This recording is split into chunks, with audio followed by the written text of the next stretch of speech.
Olá, somos alunos do Centro Universitário UniFTC da disciplina de Cuidado de Enfermagem em UTI da orientadora Lisângela Torres. Vamos fazer hoje uma aula invertida sobre UTI e Covid. E somos a equipe 6, composta pelos alunos de Ana Paula Cabral, eu, Beatriz Oliveira, Jackson Anjos, Camila de Jesus e Gilberto Lázaro.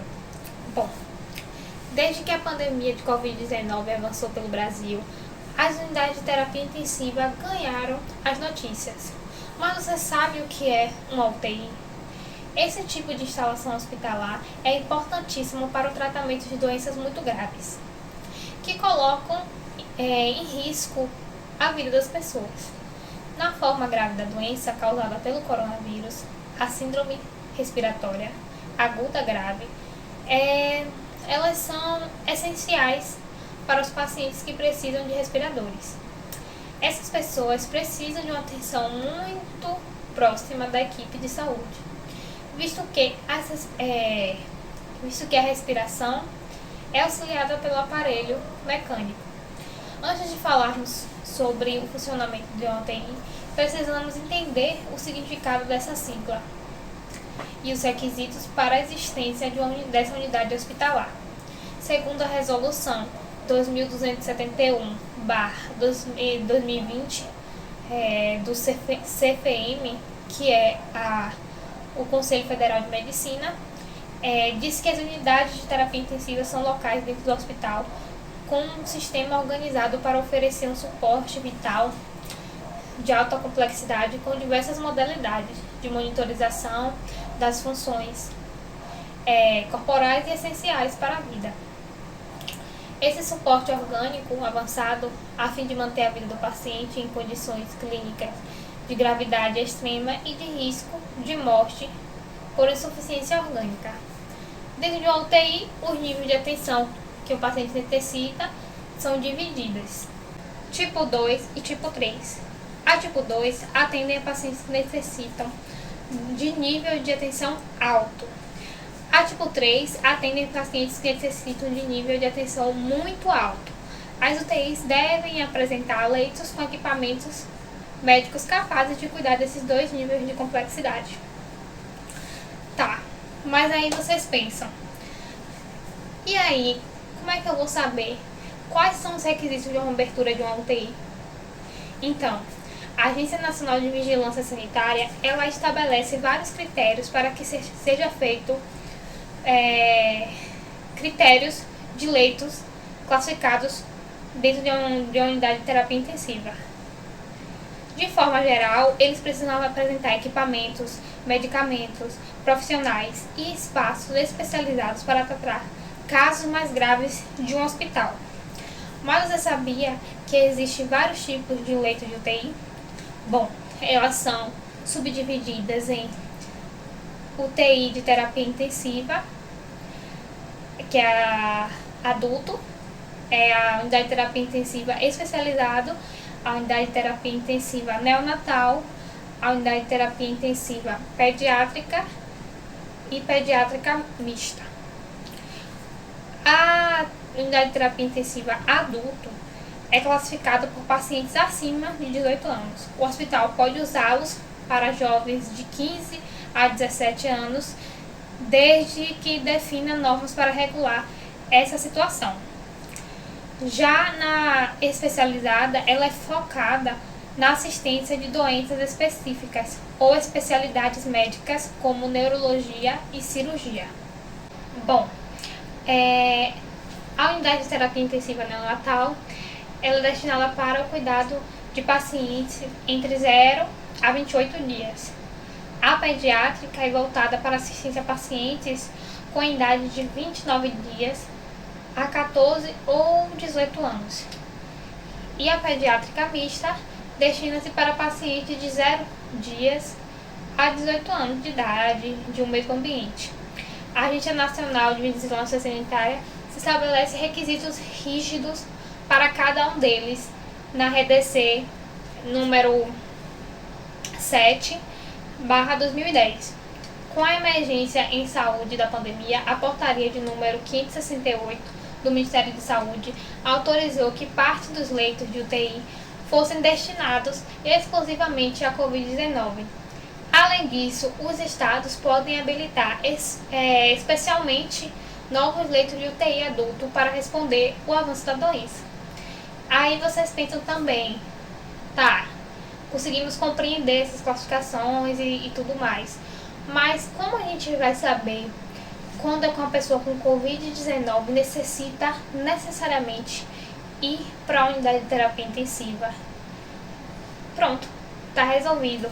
É aí que a gente pensa.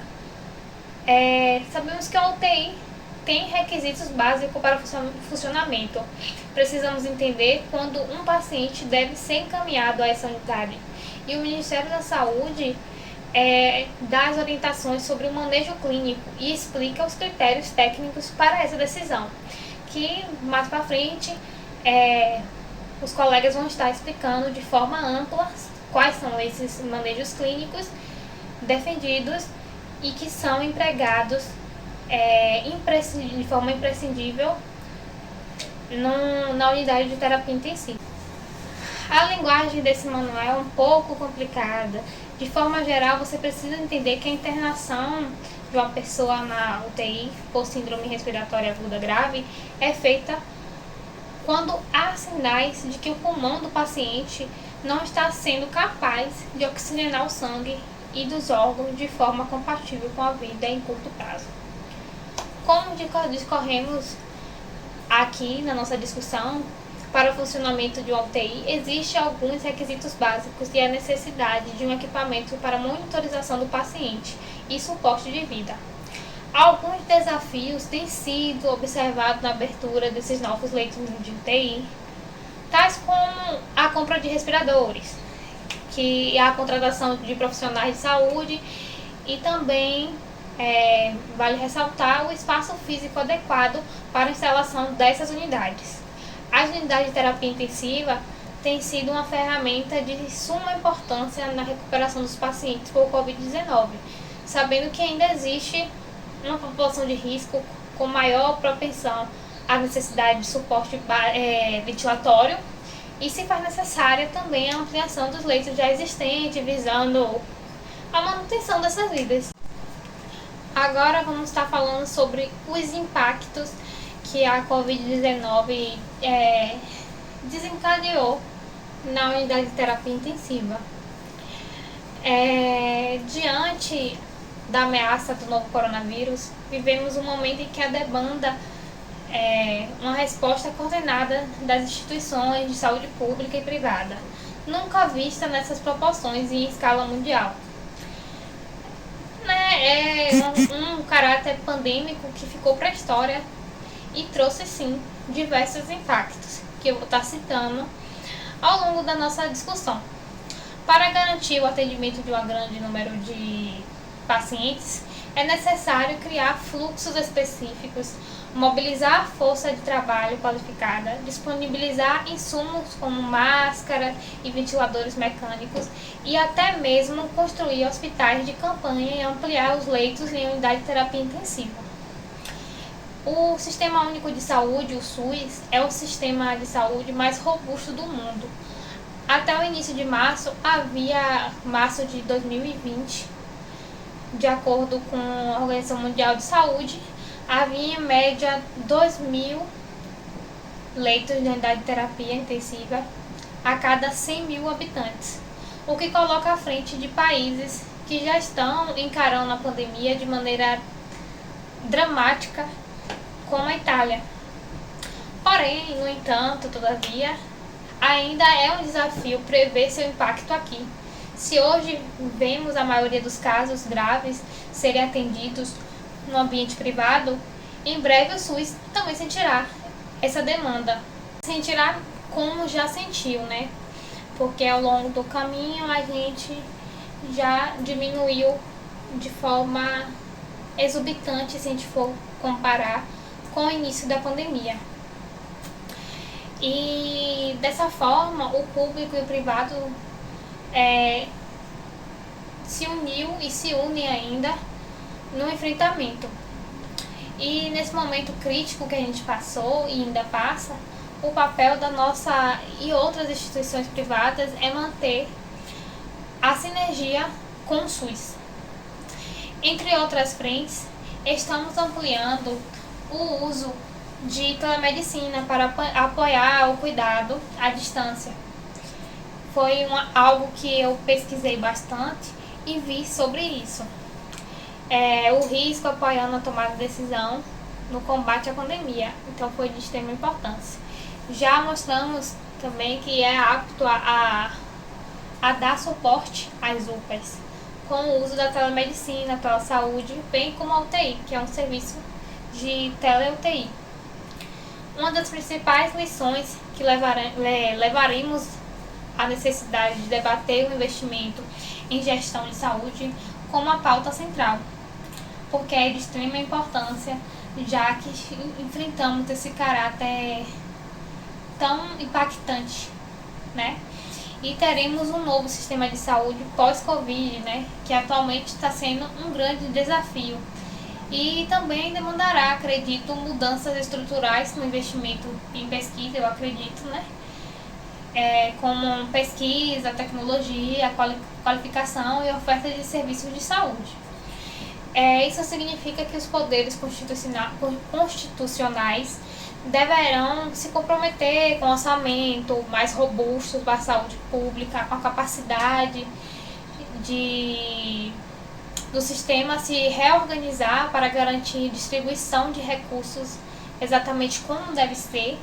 E é inegável o protagonismo, já que é alcançado pelo Ministério da Saúde, que deverá ser alcançado também a uma das áreas mais estratégicas da administração pública. Ao final desse episódio, né? E do nosso lado, juntos ao Sistema Único de Saúde, estaremos prontos para enfrentar o maior desafio do nosso sistema de saúde, considerando a dificuldade e disseminação do vírus.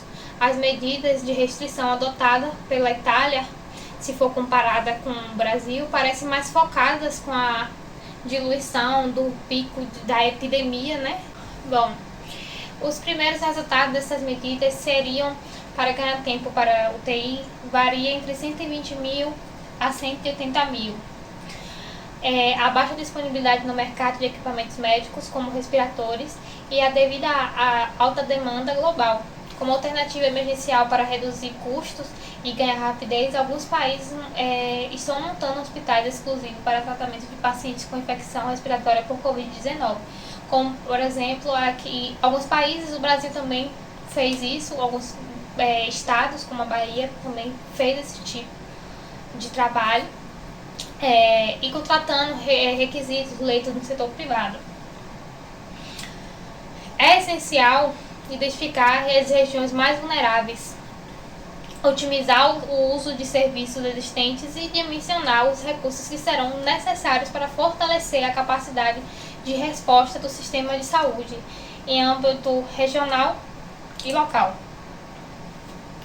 Mais do que serão necessários esforços de regulação, coordenação e migração de ações entre entes da federação. A saúde dos trabalhadores. A maioria dos trabalhadores de saúde que atuam no atendimento direto com os pacientes e usuários terá maior chance de contato com os pacientes portadores de Covid-19, consequentemente, de se infectar. Isso dependerá de múltiplos fatores, como a atividade que executa durante da jornada de trabalho, a quantidade de pessoas que atende, além do uso de equipamentos de proteção individual, os EPIs, incluindo a paramentação, retirada de higienização quando não for confortável e descarte correto desses equipamentos, que o colega vai estar dando continuidade como fazer essa paramentação e essa desparamentação e todos os cuidados envolvidos com a enfermagem nesse momento de Covid-19. Outro ponto importante é a formação desses trabalhadores sobre os aspectos de segurança e saúde relativa ao ambiente de trabalho, possibilitando assim realizar suas atividades de modo a cuidar da sua saúde e da saúde dos outros. Além desses aspectos básicos, há se garantir jornadas de trabalhos e números de profissionais compatíveis com a demanda psíquica, física da função, além do seu adequado monitoramento. E um tópico importante também para ser abordado é sobre a saúde mental. Por quê? Porque a preocupação com a saúde mental da população aumenta no desenrolar de uma grave crise social, vem aumentando a cada momento ainda mais e está se tornando muito preocupante. Porque essa pandemia ela pode ser descrita como uma das crises a qual tem se qualificado como uma das maiores problemas da saúde pública mundial. Se for comparado das últimas décadas, pode ser dita como a maior. Um acontecimento como esse ocasiona problemas sociais, psíquicos e que afetam a capacidade de enfrentamento de toda essa sociedade em variados níveis de intensidade e propagação. Agora vamos estar falando sobre dados estatísticos do maior colapso na unidade de terapia intensiva por Covid-19. E a equipe, a gente pesquisou e chegamos à conclusão de um site base que a gente teve para trazer para essa discussão, que foi o site da Fiocruz, que é a Fundação de Oswaldo Cruz, né? Que lá nessa pesquisa ela aponta sobre uma análise feita, né? Que chama atenção para os indicadores que todos apontam uma situação extremamente crítica em todo o país. Na visão dos pesquisadores que a realizaram, trata-se de um maior colapso sanitário e hospitalar da história do Brasil. E agora aqui do ladinho vou estar colocando o vídeo para vocês estarem olhando o mapa com essas indicações.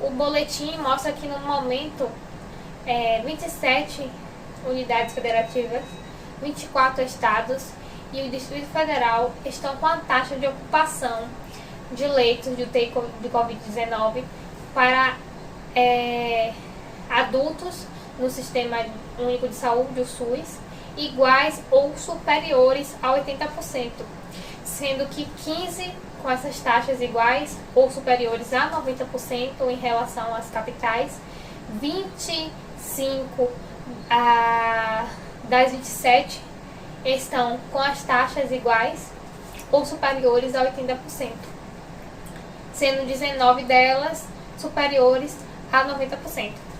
Os dados são das secretarias estaduais de saúde e do Distrito Federal e uma das secretarias de saúde das capitais. As novas informações apuradas foram adicionadas à série histórica já apresentada pelo boletim.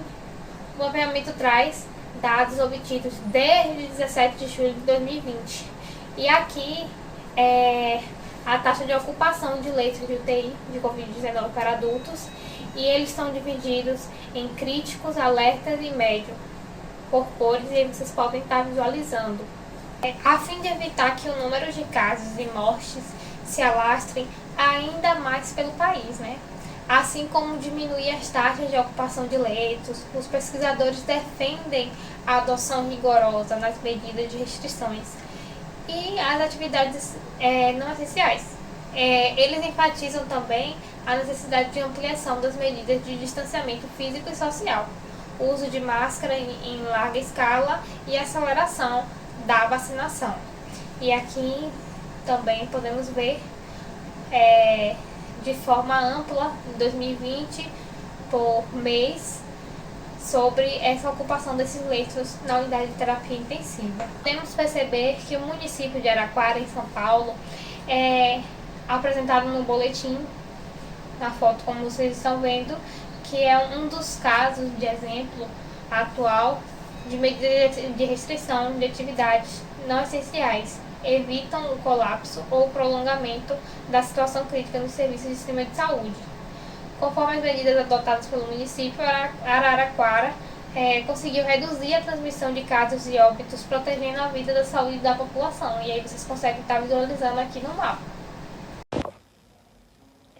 Olá, meu nome é Camila, sou do grupo 6 e vou falar um pouco sobre diagnóstico e condutas de enfermagem no cuidado do paciente com Covid-19 na UTI.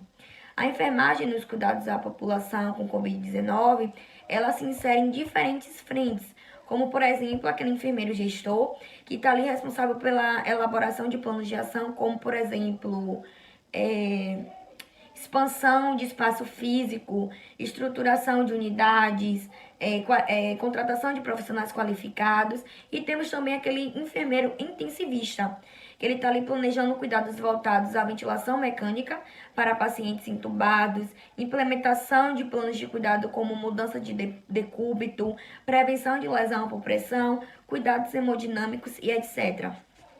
O enfermeiro no cuidado com o paciente de Covid-19 tem a responsabilidade de elaborar um plano de cuidado adequando às necessidades daquele paciente. O diagnóstico é uma das etapas do processo de enfermagem, portanto, uma parte do plano de cuidado elaborado por esse enfermeiro. Considerando as condições de saúde desde os sintomas mais leves aos sintomas mais graves, o enfermeiro descreve estratégias de cuidado para a recuperação desse paciente com Covid-19, utilizando ferramentas do processo de enfermagem.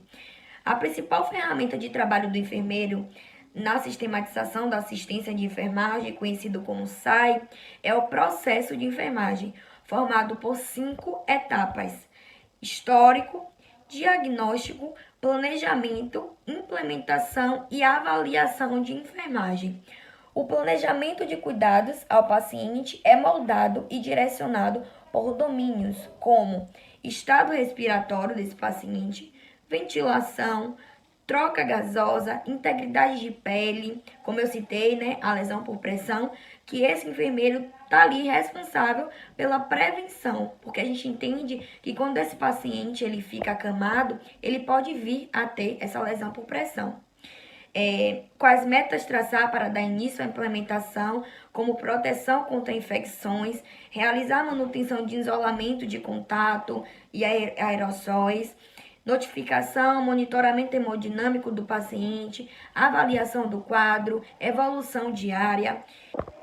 Em caso de pacientes críticos, é importante ressaltar que o enfermeiro ele é responsável pelos protocolos que serão implementados: monitorização rigorosa das vias aéreas, equilíbrio ácido básico, sinais de trombose venoso profunda, conhecido como TVP, risco de lesão por pressão, realização de mudança de decúbito a cada 2 horas, como solicitado, administração de oxigenoterapia para manter o nível correto.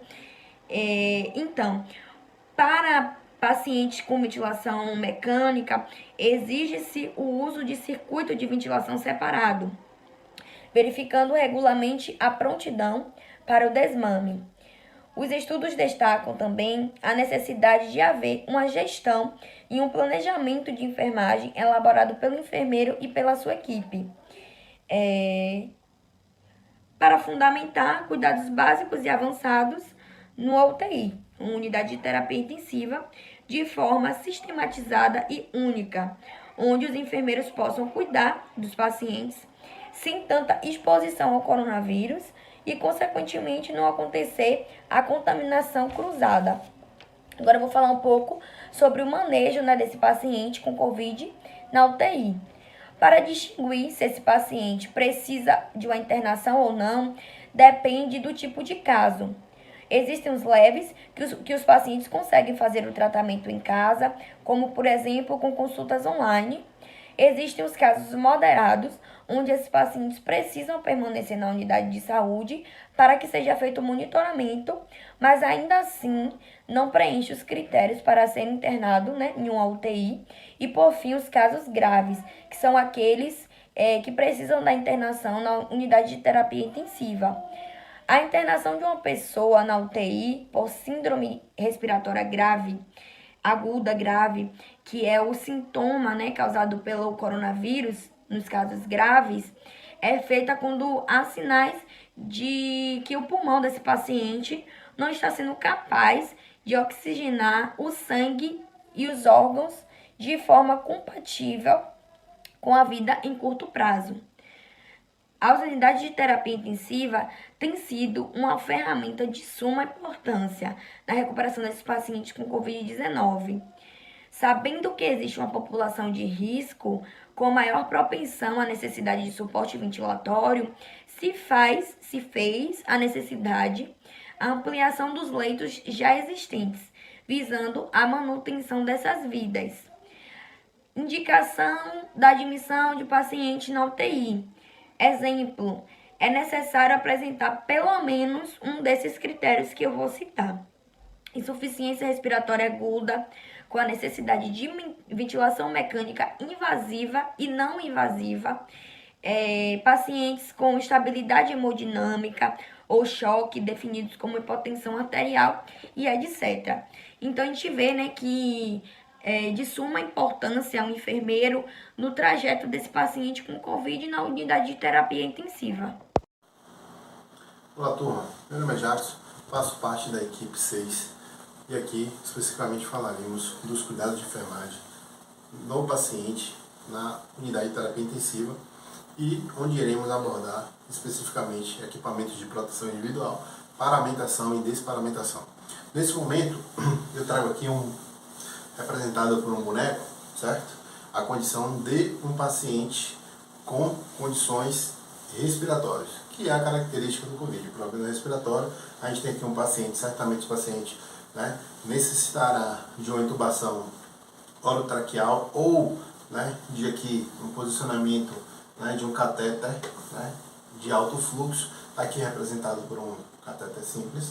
Obviamente que a gente traz aqui algumas condições para esse paciente.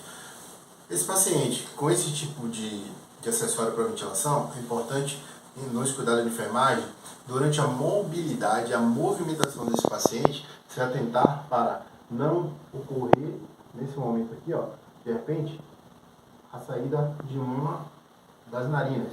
E aí você perderia aqui, especificamente, aproximadamente 50% da condição, né, de fluxo do paciente. Isso implicará, obviamente, na condição pulmonar do mesmo.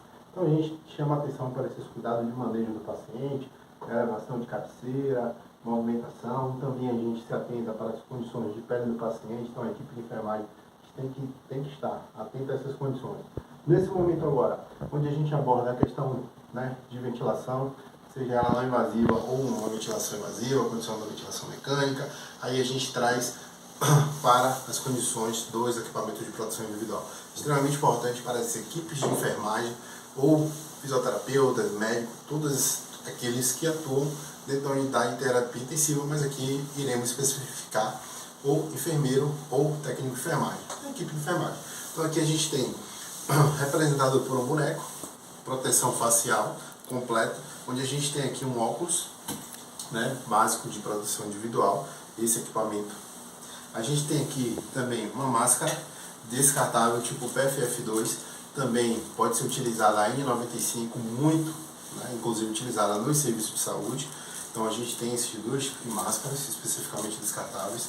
Tem outras marcas, pode ser também. Isso depende muito de unidade para unidade, POP para POP, né, que é procedimento operacional padrão de cada instituição. Aí a gente tem aqui, né, touca para cabelo, a gente também tem touca específica para os pés, e aí a gente tem aqui também, né, representando no boneco, a gente tem aqui um avental descartável, né, para utilização em algum procedimento invasivo ou não. Chamo a atenção, turma, para as condições dos equipamentos utilizados nesse paciente. Então aqui eu tenho representando, né, luva estéreo, a gente está dentro de uma unidade de terapia intensiva.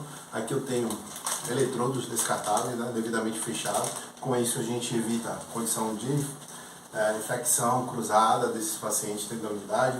Um outro ponto extremamente importante, que é a questão da paramentação, como eu falei, é necessário estar utilizando, né, para alguns procedimentos mais invasivos, ou se a instituição tem no POP dela a obrigatoriedade do uso, por exemplo, do macacão impermeabilizado, que esse macacão aqui que eu estou utilizando, é necessário que a equipe utilize dentro da unidade de terapia intensiva.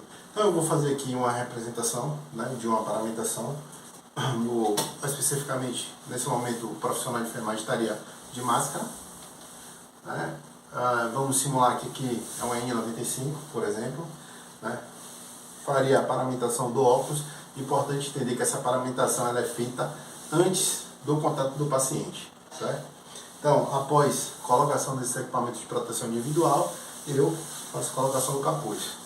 Coloquei o capuz, aqui nesse momento estaria de luva para fazer acesso ao paciente, né? E faria aquilo que está, né, lá no prontuário, aquilo que é necessário. Assim, conforme os colegas irão trazer nos outros módulos as outras práticas nessa condição. E aí a gente traz também a importância do desparamento.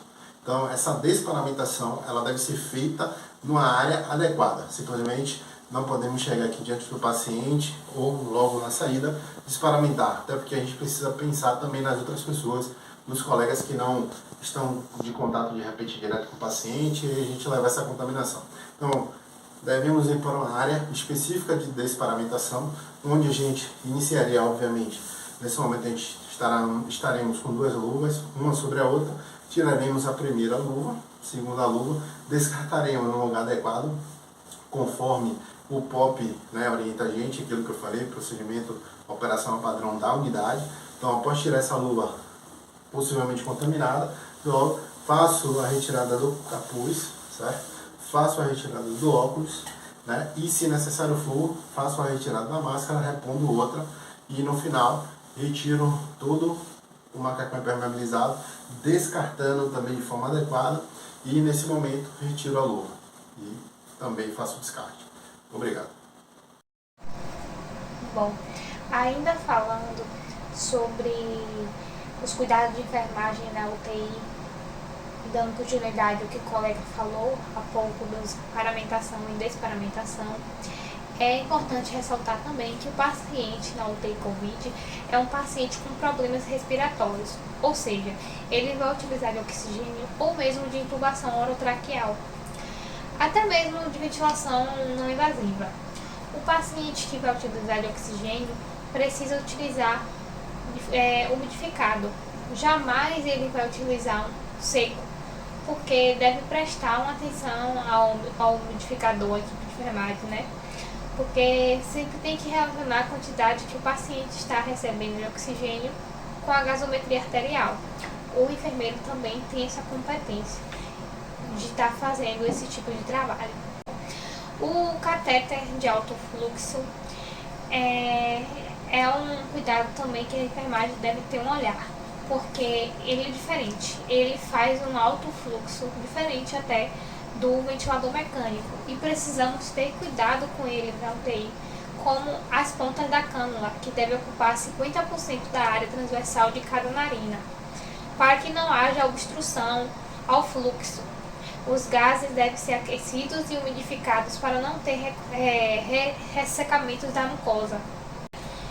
E também, né, precisamos estar atentos à posição de prona, que precisa ter um cuidado com a pele do paciente, revisar também os dispositivos caso o paciente tenha, para que não venha a perder no momento da prona, né, porque a posição de prona é importante para uma boa respiração e isso é utilizado bastante na unidade de terapia intensiva. E também, né, nesse momento da prona, ter uma revisão também do tubo orotraqueal e também realizar a aspiração traqueal para oxigenar o paciente por 10 minutos. Olá, sou Ana Paula, sou do grupo 6 da apresentação sobre a atuação do enfermeiro no Covid-19. Eu vou falar sobre o manejo clínico, tratamento e monitoramento dos pacientes com Covid-19 na UTI. Administrar a oxigenoterapia imediatamente aos pacientes com síndrome respiratória aguda por coronavírus, SARS-CoV e dificuldade respiratória, hipoxemia, ou seja, essa hipoxemia é baixa oxigenação, né? Que a gente fala esse termo, ou choque com alvo em saturação maior que 94%. Ficar atento aos sinais de emergência, como obstrução ou ausência de respiração, desconforto respiratório, grave, cianose central, choque, coma ou convulsões, Deve receber manejo das vias aéreas e oxigenoterapia durante a reanimação, para atingir e melhorar a saturação, que é maior ou igual a 94%. Iniciar a oxigenoterapia a 5 litros por minuto e avaliar as taxas de fluxo para atingir a meta, a saturação estando maior ou igual a 93% durante a reanimação. Se o paciente estiver em estado crítico, utilizar no paciente máscara facial não renalante, que é aquela que tem a bolsa de reservatório. Máscara não renalante, né, que eu falei agora, de 10 a 15 litros por minuto. Reconhecer insuficiência respiratória hipoxêmica grave quando um paciente está com oxigenoterapia padrão e preparar-se para fornecer suporte avançado de oxigênio e ventilação. Observação: se esse paciente necessitar de O2 via catéter nasal maior que 5 litros por minuto para sustentar a saturação maior do que 93% ou com frequência respiratória maior do que 28 incursões respiratórias por minuto ou retenção de CO2, devem ser intubados e ventilados imediatamente. Instituir investir em ventilação mecânica precocemente em pacientes com insuficiência respiratória, respeitando as medidas de precaução adequadas. Proceder com intubação endotraqueal, caso o paciente não responda à oxigenoterapia. Colocar pacientes com síndrome respiratória aguda, COVID, em posição prona para poder melhorar a oxigenação desse paciente. Adotar estratégias conservadoras de gerenciamento de fluidos para pacientes com síndrome respiratória aguda, COVID, sem hipoperfusão decidual. Evitar que o paciente se desconecte do ventilador e o que resulta em perda de PEP ou atelectasia.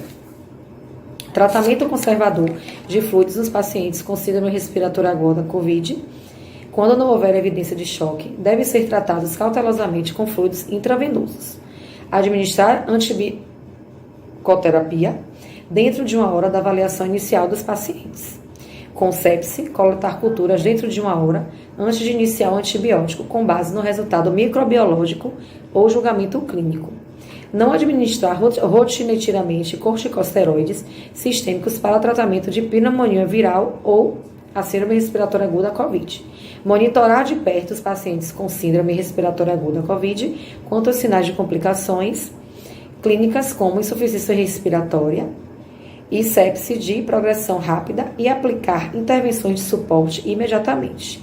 Entender as comorbidades do paciente para atendimentos individualizados e prognóstico, manter uma boa comunicação com o paciente e seus familiares. Determinar quais terapias crônicas devem ser continuadas e quais devem ser interrompidas temporariamente, monitorar as interações medicamentosas. Reconhecer o choque séptico quando houver suspeita ou confirmação de infecção e os vasopressores forem necessários para manter a pressão arterial média, o PAM, maior que 65 mmHg e o lactato, que é maior ou igual a 2 mmol, na ausência de hipovolemia. Usar catéteres em linha para sucção das vias aéreas e realizar o pinçamento do tubo endotraqueal quando for necessário desconectar. Até o momento, não há medicações específicas para o tratamento do Covid-19. No entanto, medidas de suporte devem ser implementadas no atendimento. Deve-se levar em consideração os demais diagnósticos pertinentes e o adequado manejo clínico. Eu vou falar sobre o fluxograma que está aí ao lado, que fala sobre os casos leves, moderados e os casos graves. O que a gente deve fazer, né, e como fazer esse tratamento, o monitoramento e o manejo clínico. Os casos leves é quando o paciente está em monitoramento ambulatorial por 10 dias do início dos sintomas. O paciente é avaliado no exame físico. Se o paciente não tiver nenhum sinal de alarme, ficar em isolamento domiciliar e social. Medicações somente se for sintomáticas. E esse paciente também fica com telemonitoramento. Os sintomas alarmes que a gente fala, né, do COVID são dificuldade de respirar, né, a falta de ar, a cianose labial ou periférica, né, que é nos lábios ou nas extremidades dos dedos, dor, pressão no peito, oximetria menor que 94% em ar ambiente. Se por acaso esse paciente tiver, se for sim, né, for um caso moderado, esse paciente vai estar com a saturação entre 90% a 94%. Temos que coletar exames laboratoriais para acompanhamento, manter a observação e internação esse paciente em leito de isolamento privativo, fazer exames como tomografia de tórax e, se necessário, fazer hidratação venosa. Se esse paciente for um caso grave, né, evoluir para um caso grave, a gente vai direcionar esse paciente para a área de cuidados críticos, né, que é no suporte intensivo, na UTI, que também vai ser um leito de isolamento privativo. Quando a saturação desse paciente estiver menor que 90%, usar ventilação não invasiva, ou seja, aquele máscara não inalante, que tem a bolsa, né, inalatória, ou catéter nasal de alto fluxo, né, que foi isso que eu falei, é a mesma coisa, utilizando de 10 a 15 litros por minuto. Se o paciente mantiver a saturação menor que 90%, realizar a ventilação mecânica, né? Que aí, eu vou falar agora sobre a indicação dessa ventilação mecânica invasiva, se o paciente evoluir para esse caso grave. No caso, tem que ter a hipoxemia ou desconforto respiratório refratários a manejo não invasivo, frequência respiratória elevada, uso de musculatura acessória também. Falência ventilatória por PCR, né, que é a parada cardiorrespiratória iminente, rebaixamento do nível de consciência, choque e retenção de CO2. Se sim, né, se for indicativo de ventilação mecânica, prosseguir com intubação orotraqueal, sequência rápida, utilizar linhas para sucção em sistema fechado e filtro, HME ou MHF no circuito, monitorar esse paciente e acompanhar seu quadro clínico. Se o paciente tiver melhora do seu estado de saúde, então vamos aos critérios de alta da UTI. O paciente que tenha seu quadro clínico controlado e estável, sendo estubado mais que 24 horas, paciente tenha se esgotado todo arsenal terapêutico, todos os remanejos clínicos, tudo que for possível para esse paciente ter sua melhora no estado de saúde e que possa permanecer no ambiente hospitalar, fora da UTI, de maneira igual, digna e junto de seus familiares, né? Atenção! Toda vez que tiver um caso de Covid leve, moderado ou grave, tem que se lembrar de notificar, né, ao órgão CIVEP Gripe, coletar essa amostra respiratória, que é o RT-PCR, e enviar para o LACEN, né, que é o órgão que faz essa leitura, prescrever suporte terapêutico conforme o protocolo adequado, reavaliar a terapêutica também após o resultado do RT-PCR, registrar o resultado laboratorial no CIVEP Gripe, confirmado o Covid-19, aguardar a vigilância para investigar os contatos. Agora eu vou falar sobre as recomendações dos pacientes com Covid-19 na UTI. Orientar quanto à necessidade de isolamento, né? Prover apoio familiar, promover oxigenoterapia, otimizar a assistência ventilatória segura e interdisciplinar, promover medidas de conforto, ajudar no estado emocional do paciente, estimular a participação do paciente e familiares no tratamento, né? Porque a gente tem que ter essa humanização, né? Juntamente com os familiares, para esse paciente ter uma melhora, né? Em tudo, né? No seu estágio emocional, psicológico. Manter a cabeceira elevada sempre em 30 a 45 graus, né? Que é para melhorar a expansão respiratória desse paciente. monitorar a ocorrência de aumento da inquietação, ansiedade e a falta de ar do paciente, mensurar peso e altura do paciente para devidos cálculos, pedidos na assistência de enfermagem, efetivar a mobilização do leito. Avaliar também a presença de edema e sinais flogísticos de inflamação nos membros superiores, realizar a troca de acesso venoso periférico, ou também CVC, que é o cateter venoso central, se suspeita de flebite ou sinais flogísticos, avaliar extremidades por meio da perfusão, avaliar a orientação auto e psíquica do paciente, promover medidas de conforto e suporte emocional também, realizar avaliação de nível de consciência pela escala RAS, acionar a equipe de psicologia em caso necessário, avaliar a dor conforme a escala preconizada de cada instituição, orientar a equipe de enfermagem a correta paramentação, como a higiene das mãos com álcool a 70 e a lavagem das mãos também com água e sabão, e o uso dos EPIs, que é gorro, o avental, luvas de procedimento e a máscara N95.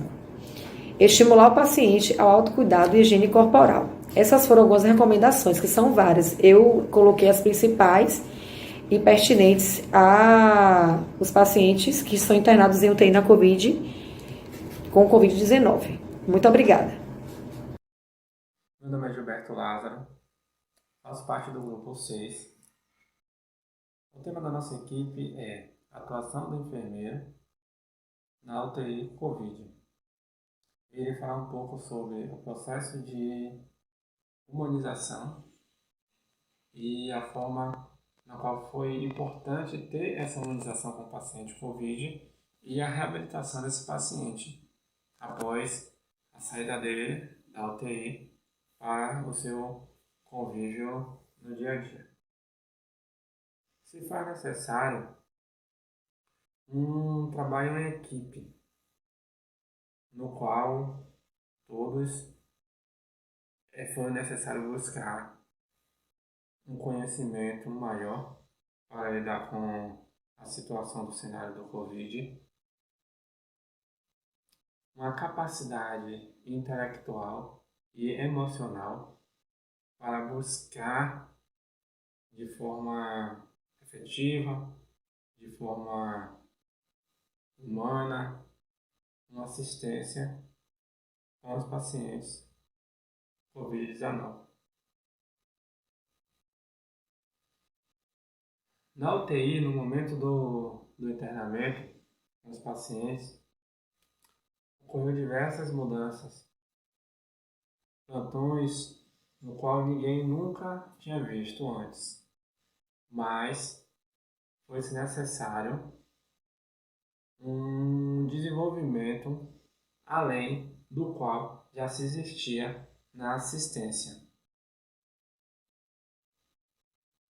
Foi um momento no qual buscou criar e aprender formas de melhorar uma assistência com esses pacientes no qual ninguém tinha visto um quadro como esse. Um quadro de dificuldade respiratória, um quadro onde tinha que entubar pacientes de urgência, onde tinha uma baixa saturação, no qual a demanda de pacientes era maior do que a quantidade de profissionais ali que estavam prestando assistência. E esses profissionais, eles buscaram dar o melhor de si. Uma comunicação igualitária, um cuidado muito importante em fazer o uso dos EPIs. EPIs esse que tinha que, antes de prestar assistência ao paciente, usar os EPIs e depois de prestar assistência ao paciente, trocar as luvas, fazer a lavagem das mãos, manter a máscara sem retirar, manter o EPI de o óculos de proteção, o fast food de proteção, e em algumas UTIs também fosse necessário usar um macacão, onde os profissionais eles ficavam 6 horas sem poder fazer suas necessidades, tem que fazer uso de fraldas, por conta de que era um EPI que ele tinha que retirar com muito cuidado, por conta do índice de contaminação. Por conta disso, a retirada era reduzida o máximo possível. Entretanto, não alterou o processo de mudanças na assistência com os pacientes. Apesar de que gerou uma demanda muito grande no cenário, os profissionais se manteve ali buscando prestar um cuidado cada vez mais melhor. Um cuidado no qual melhorou a humanização entre o paciente, alinhado à família e alinhado aos profissionais de saúde. De que forma? Por ser uma unidade isolada, e buscou-se melhorar o quadro desse paciente com uma assistência humanizada. De que forma? Através de vídeos, alguns pacientes que estavam com esse momento de lucidez, eles podem conversar com seus familiares, e isso deu um conforto tanto para o paciente quanto para o familiar. Os pacientes que estavam em uso de ventilação mecânica, foi-se passado informações por telefone sobre o quadro desse paciente. Isso também já gerou um conforto para o familiar. É importante também o familiar ele relatar todos os tipos de doenças no qual esse paciente tem, para que não só no cuidado do quadro respiratório por conta da pandemia do Covid, mas para poder tratar outras doenças que esse paciente possa desenvolver na UTI. Os cuidados prestados pelo enfermeiro na UTI Covid foram desenvolvidos no cenário. Por exemplo, existe um procedimento que é a pronação. Este procedimento ele melhora a troca gasosa desse paciente. Em diversos momentos, teve que colocar esses pacientes deitados, de barriga para baixo, com um período de tempo, para que ele pudesse ter uma troca melhor oxigênio, que evitasse que esse paciente fosse submetido a uma ventilação mecânica e até mesmo o uso prolongado de uma máscara não inalante. Foi um procedimento que deu muito certo. Tá? Dentro da UTI, os pacientes que estavam com sua perfeita lucidez, manteve-se os cuidados a nível de qualidade.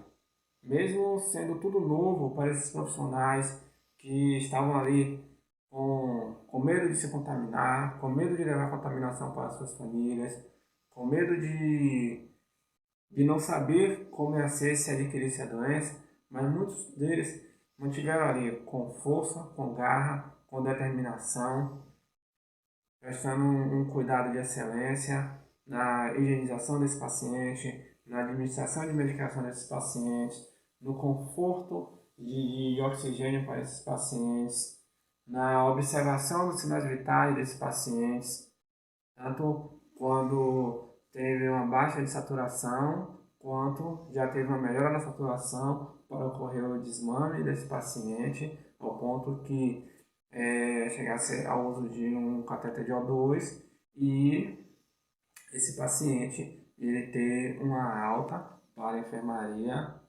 para um quarto ou até mesmo para a sua casa. O processo de reabilitação acontece, pontos importantes são um acompanhamento com o fisioterapeuta, um cuidado e um acompanhamento com a nutrição desse paciente, observar também a comunicação no qual esse paciente ele vai estar no seu retorno, no seu convívio social. E aqui finalizamos a nossa aula invertida do grupo 6 sobre UTI e Covid-19.